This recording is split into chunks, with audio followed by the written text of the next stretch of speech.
उजालों का क्या हुआ, जन्नत के उन हसीन हवालों का क्या हुआ। शाहों की सैर के लिए रास्ते तो बन गए, लेकिन हमारे पैर के छालों का क्या हुआ। फौज वालों, आने वाली 5 तारीख को, वोटिंग 5 को है ना, आने वाली 5 तारीख को आपके अपने घरों से बाहर निकलना है और न सिर्फ एनआईटी फरीदाबाद के मुस्तकबिल का फैसला करना है, बल्कि हरियाणा के भी मुस्तकबिल का फैसला करना है। वो हरियाणा जो पिछले 10 साल से बाट जो रहा है विकास की, डेवलपमेंट की, रोजगार की, जिसे पिछले 10 साल में भारतीय जनता पार्टी की सरकार ने जी भर के लूटा है, बर्बाद किया है, वो हरियाणा बदलाव के मुहाने पे खड़ा है। जहां भी जो साथी खड़े हैं खड़े रहे। मैं नीरज भाई ऐसा करता हूं, ये ज्यादा अब दिख रहा है, अब दिख रहा है ना। अब जहां है वैसे वैसे बैठे रहे, मुझे गिराइएगा मत, क्योंकि आजकल गिराने में ज्यादा लोग लगे रहते हैं, लेकिन आपकी दुआ जिसके साथ हो उसे कोई कैसे गिरा सकता है। मैं गिरा और मेरे गुंबदों मीनार गिरे, मुझको कुछ लोग गिराने में कई बार गिरे। तो ये सिलसिला तो चलता रहेगा। आप बड़ी तादाद में यहाँ इकट्ठे हैं। मैं नीरज शर्मा जी के लिए आपसे अपील करने आया हूँ। मेरे भाई, ये इलेक्शन बहुत जरूरी इलेक्शन है। अगर आपको ये लगता है कि इलेक्शन सिर्फ विधानसभा में वोट देने का इलेक्शन है, तो आप गलतफहमी के शिकार हैं। ये इलेक्शन सिर्फ विधानसभा में एक विधायक चुनने का इलेक्शन नहीं है। दरअसल जिसका राज हरियाणा पे होता है, जिसके पास हरियाणा होता है, उसी के पास दिल्ली होती है। ये इलेक्शन हरियाणा जीतने के साथ साथ आने वाले दिनों में दिल्ली की गद्दी पे राहुल गांधी को प्रधानमंत्री बना के बैठाने का इलेक्शन है। मैं इसलिए आपके बीच में आया हूं। मैं कल जम्मू कश्मीर में था, सभाएं कर रहा था। रात में 1 बजे दिल्ली लौट के आया और सुबह से इंतजार कर रहा था कि जल्दी से फौज के लोगों के बीच में जाऊं, आपसे गुफ्तगू करूं। यहाँ तमाम बुजुर्ग बैठे हुए हैं। मेरे भाई, आपको 2 बातें समझनी है। भारतीय जनता पार्टी बुरी तरह से हरियाणा में सरकार से बाहर जा रही है, हारने जा रही है। गांव-गांव में चले जाओ, लोग एक ही बात कह रहे हैं कि इस बार भाजपा के लिए कुछ भी नहीं है। हाथ का पंजा कमल के फूल को उखाड़ के किनारे रख देगा तालाब से, इसमें कोई दो राय नहीं है। लेकिन एक बात आपको समझनी पड़ेगी, भाजपा बहुत शातिर पार्टी है। जब वो जानती है कि वो अकेले नहीं जीत पाएगी, तो फिर वो और अपने दोस्तों को शामिल करती है ताकि आपका वोट बढ़ सके, ताकि बंटवारा हो सके। तो एक चीज आप ये जान लो, बंटने का मतलब है नुकसान होना, बंटने का मतलब है भारतीय जनता पार्टी को फायदा होना। ये जो चाबियां लेके घूम रहे हैं लोग, कल तक भाजपा के ताले में ही फिट थे। आज चाबी लेकर के निकल आए, आज चाबी अलग लेकर निकल आए, लेकिन कल तक कौन से ताले में फिट थे? नरेंद्र मोदी जी वाले ताले में फिट थे, अमित शाह जी वाले ताले में फिट थे कि नहीं थे? खट्टर साहब ही उस ताले को इसी चाबी से खोला करते थे कि नहीं करते थे? और एक चीज जान लो, मैंने सुना है यहाँ एक साहब ऐनक लेके भी आए। आप वो ऐनक लगाओगे तो चेहरा नरेंद्र मोदी का दिखेगा, किसी और का नहीं दिखेगा। ये चाबी हो या ऐनक हो, सबके तार मुझे पता है कहां जाके जुड़े हैं। बहुत बुलंद फजा में तेरी पतंग सही, मुझे पता है, मगर डोर किसके हाथ में है। दिल्ली में कौन बैठ करके डोर घुमा रहा है हमें पता है। ये इलेक्शन डेवलपमेंट का इलेक्शन है। भाजपा बांटने की राजनीति करती है, कांग्रेस पार्टी बांटने की राजनीति नहीं करती।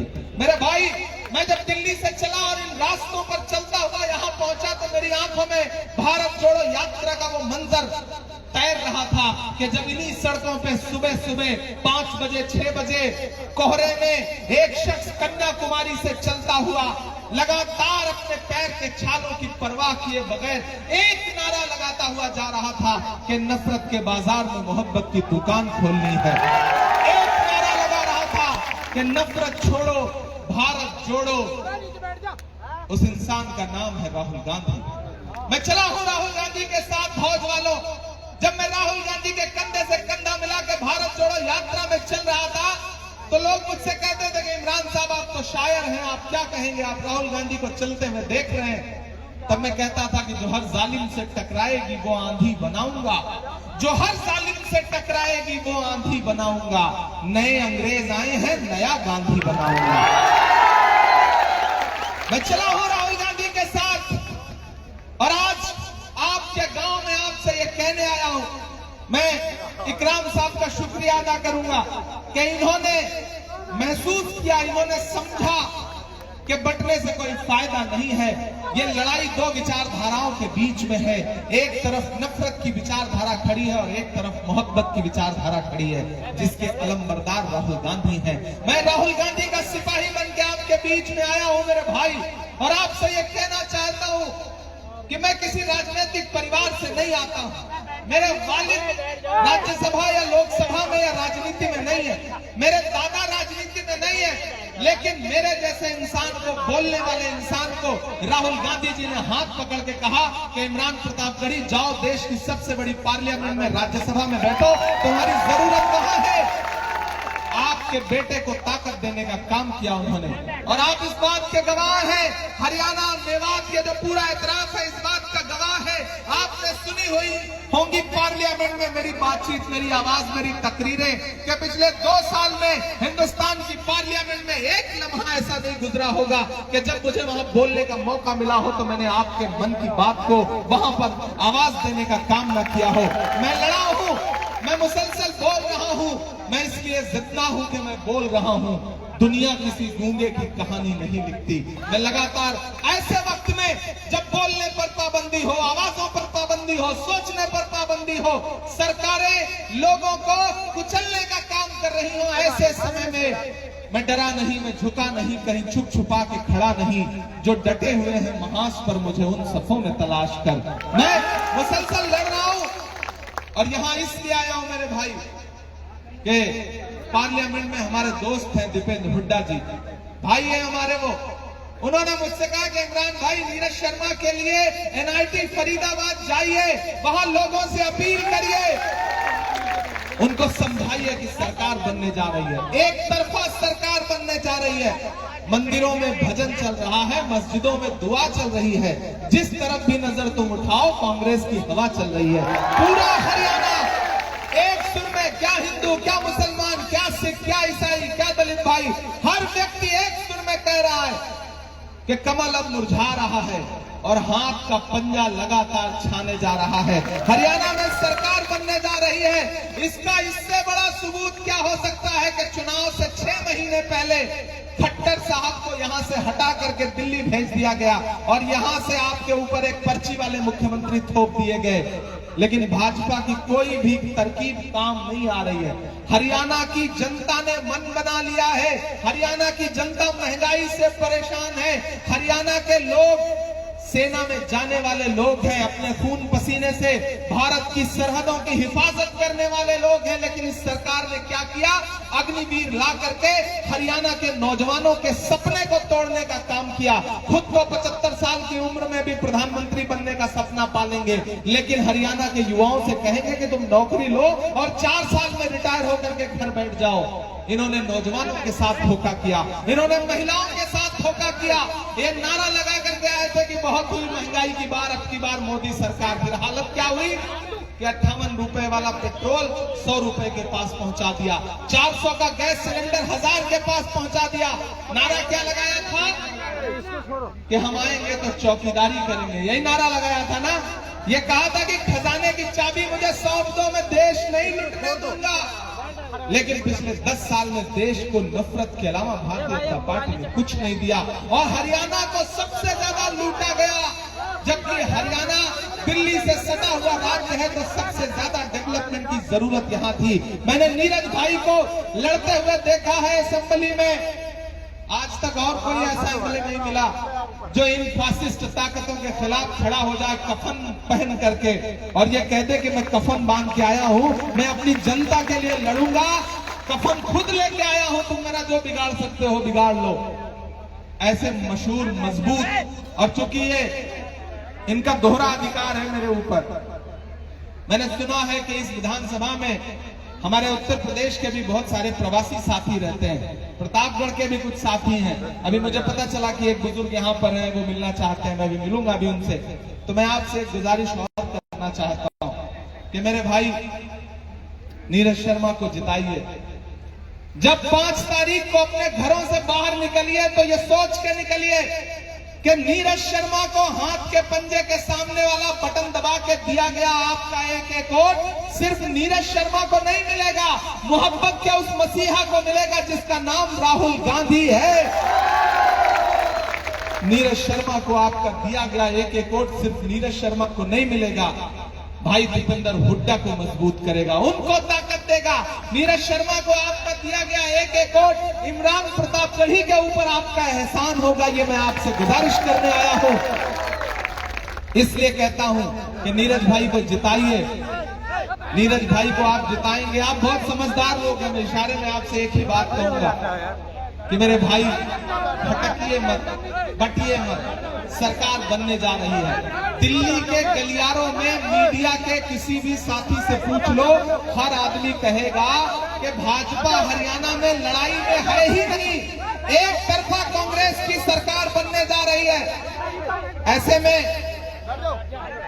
मेरी आपसे गुजारिश है कि जब सरकार बनने जाती है तो उस बनती हुई सरकार पे अपना हक जताओ, सरकार को एहसास दिलाओ, पार्टी को यह एहसास दिलाओ कि आप सबके समर्थन से सरकार बनी है। आपने नीरज जी को जिता करके असेंबली पहुंचाया है, तब सरकार बनी है। ये अहद कर लीजिए, एक भी वोट कहीं बांटोगे तो सीधे भाजपा को फायदा पहुंचेगा, एक भी वोट कहीं बांटना नहीं है। ये मेरी आपसे गुजारिश है। और एक आखिरी बात आपसे कहता हूं कि आप तो इस बात पर ईमान रखते हो ना कि मजदूर का पसीना सूखने से पहले उसकी मजदूरी उसे दे देनी चाहिए। रखते हो ना इस बात पे ईमान? मैं तो रखता हूं कि मजदूर का पसीना सूखने से पहले उसकी मजदूरी उसे दे देनी चाहिए। तो फिर याद करो, कन्याकुमारी से कश्मीर तक पैदल चलता हुआ एक नेता, एक टी शर्ट में, एक कपड़े में, अपने पैर के छालों की परवाह किए बगैर, नारा क्या था? नफरत छोड़ो भारत जोड़ो। नफरत कम होगी तो सुकून किसे मिलेगा? हमको मिलेगा, आपको मिलेगा, समाज को मिलेगा। नफरत कम करने के लिए, नफरत खत्म करने के लिए एक आदमी कितने किलोमीटर चला? 4000 किलोमीटर। मैंने देखा है राहुल गांधी के पैर के छाले, मैंने देखा है राहुल गांधी के माथे का बहता हुआ पसीना। इसलिए आज फौज में खड़ा होकर के मैं आपसे राहुल गांधी की मजदूरी मांगने के लिए आया हूं मेरे भाई। और राहुल गांधी की मजदूरी क्या है? राहुल गांधी ने अपना प्रतिनिधि बना करके, भूपेंद्र हुड्डा जी ने अपना प्रतिनिधि बना करके नीरज शर्मा जी को आपके बीच में भेजा है। इन्होंने एक कर पूरे 5 साल आपकी नुमाइंदगी की है।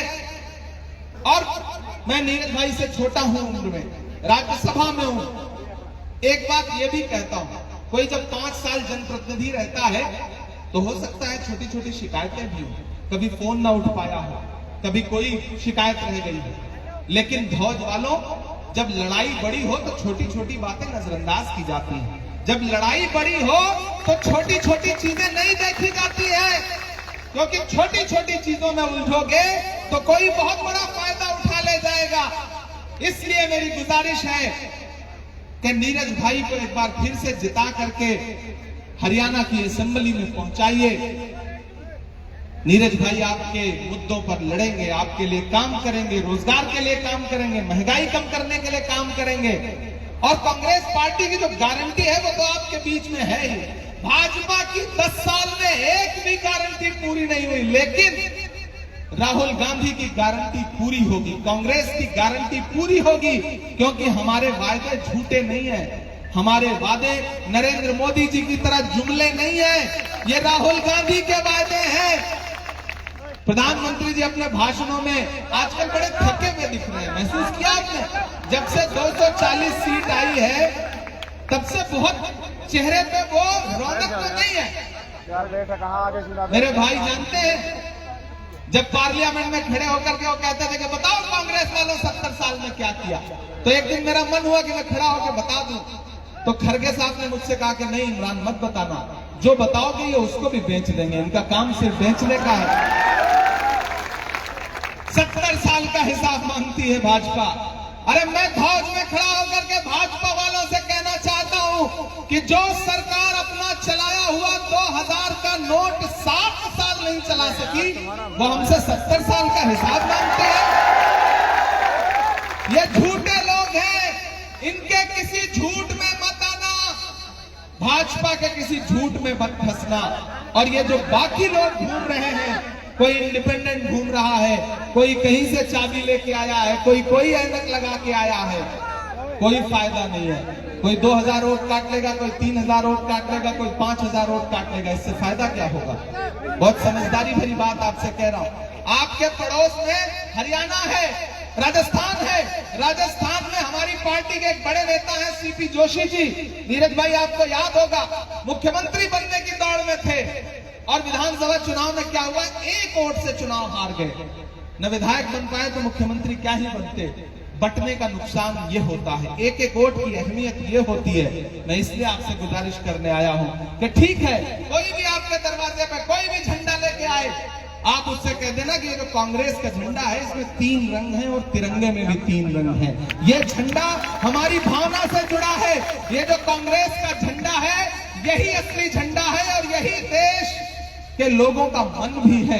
इसलिए मैं आपसे आखिर में गुजारिश करता हूं, एक नज्म भी सुनाऊंगा, नहीं सुनाऊंगा तो आप कहेंगे कि देखिए खाली भाषण सुना के चला गया। बिल्कुल सुना दूंगा, सुना दूं नीरज भाई। नीरज भाई देखिए पंडित आदमी है, ये भी कथा सुनाते हैं, हम शायरी सुनाते हैं। नीरज भाई अच्छे आदमी हैं। आज उनसे पहली बार किसी जलसे में मुलाकात हो रही है, वरना जब दिल्ली में हम लोग प्रोटेस्ट करते थे और हमें पुलिस पकड़ करके, सारे सांसदों को पुलिस पकड़ के फरीदाबाद थाने में ले आती थी, तब हम लोगों के लिए खाना लेकर के नीरज भाई वहां आते थे। केसी वेणुगोपाल जी, दीपेंद्र हुड्डा साहब, हम सारे लोग वहां पे रहते थे। तो इनका नमक भी खाया है मैंने। मैं तो ये भी कहूंगा कि भौज और एनआईटी फरीदाबाद के लोगों का नमक भी खाया है मैंने। और इरशाद सरपंच साहब कहाँ हैं? बहुत मुबारकबाद दूंगा आपको एक शानदार प्रोग्राम करने के लिए। हमारे साथी हाजी फहीम साहब यहाँ हैं, हमारे गफ्फार साहब, कुरैशी साहब हमारे चेयरमैन हैं, वो भी यहाँ पे मौजूद है। आपको याद है 2014 से पहले वो नारा कि भाइयों बहनों मुझे देश के खजाने की चाबी सौंप दो, मैं देश नहीं लूटने दूंगा। याद है ना वो नारा? मैं देश की चौकीदारी करूंगा, याद है वो नारा? और अब हालत क्या है? जो पेट्रोल डीजल 58 का था वो 100 का हो गया, जो गैस सिलेंडर 400 का था वो 1000 का हो गया। तब मुझे लगता है कि मैं शायर भी हूं तो मुझे एक नज्म सुनानी चाहिए। मैं पढ़ता हूं और आपसे दुआ मांगता हूं कि कहां सोया है चौकीदार, कहां सोया है चौकीदार, कहां सोया है चौकीदार, कहां सोया है चौकीदार। विजय माल्या नाक के नीचे से हो गया फरार, कहां सोया है चौकीदार, कहां सोया है चौकीदार। गैस सिलेंडर की कीमत भी 1000 के पार, कहां सोया है चौकीदार, कहां सोया है चौकीदार। के चाय बेचने वाला पूरा भारत बेच रहा है।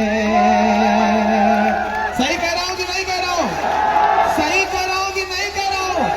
तो फिर तैयार रहिएगा, आपकी तालियों का शोर जाना चाहिए दिल्ली तक। मैं पढ़ता हूं कि चाय बेचने वाला पूरा भारत बेच रहा है, इसी काम में हासिल से महारत बेच रहा है। कि रेल बिक गई, तेल बिक गया, बिका हवाई अड्डा। सही बात है कि नहीं है? तो अगली जो लाइन आने जा रही है उस पर कोई भी हाथ खामोश नहीं रहेगा। मैं पढ़ने चल रहा हूं कि रेल बिक गई, तेल बिक गया, बिका हवाई अड्डा। सब कुछ बिकता देख के खुश हैं अपने जेपी नड्डा। कि जनता महंगाई की मारी करती हाहाकार, कहाँ सोया है चौकीदार, कहाँ सोया है चौकीदार। नौजवानों और पूरे यूनाइटेड फरीदाबाद तक ये वीडियो जाएगा, पूरे हरियाणा तक जाएगा। मैं आप साथियों से एक बात कहना चाहता हूं, हाजी कफील साहब और भी जो, ठीक है जहां चाचा रहने दीजिए, बैठाइए मत। अब जो चुनाव में खड़े हैं उनको बैठाइए, ज्यादा ठीक रहेगा। ये लोगों को तो खड़े ही रहने दीजिए, इन लोगों को तो खड़े ही रहने दीजिए। ये नौजवान जो है ना, ये आने वाली 5 तारीख को एनआईटी फरीदाबाद के भविष्य का फैसला करेंगे। इनका जोश, इनका जज्बा, और आज जहां से आप लोगों ने रिसीव किया, पिछले 4-5 किलोमीटर में जो हुजूम था कांग्रेस पार्टी का झंडा लेकर के, जो जुलूस था, आज शाम से कई प्रत्याशियों को नींद नहीं आएगी, आप ये बात जानते हो। तो ये जोश आने वाली 5 तारीख तक बरकरार रखना है, बूथ पर जाना है, एक भी वोट का नुकसान नहीं करना है। आपसे एक शिकायत भी है मुझे, आप सुबह जब चाय की दुकान पे बैठते हो ना, तो 2 मिनट में हरियाणा का चीफ मिनिस्टर बदलते हो, और जब शाम में चाय पी रहे होते तो 2 मिनट में प्रधानमंत्री बदल देते हो। लेकिन जिस दिन वोट देने जाना होता है, उस दिन आपको लगता है कि यार नीरज शर्मा तो जीत ही रहे हैं, कौन जाए लाइन में लगे, कौन धूप में परेशान हो, हमारे एक वोट से क्या हो जाएगा। नहीं, अपने एक एक वोट की अहमियत समझिए, एक एक वोट का महत्व समझिए, ज्यादा से ज्यादा तादाद में जाइए। मैंने कहा ना, ये लड़ाई सीधे कांग्रेस की सरकार बनाने की लड़ाई है और भाजपा को सरकार से उखाड़ फेंकने की लड़ाई है। इसलिए मेरी आपसे गुजारिश है कि 5 तारीख को घरों से बाहर निकलिए, जाइए,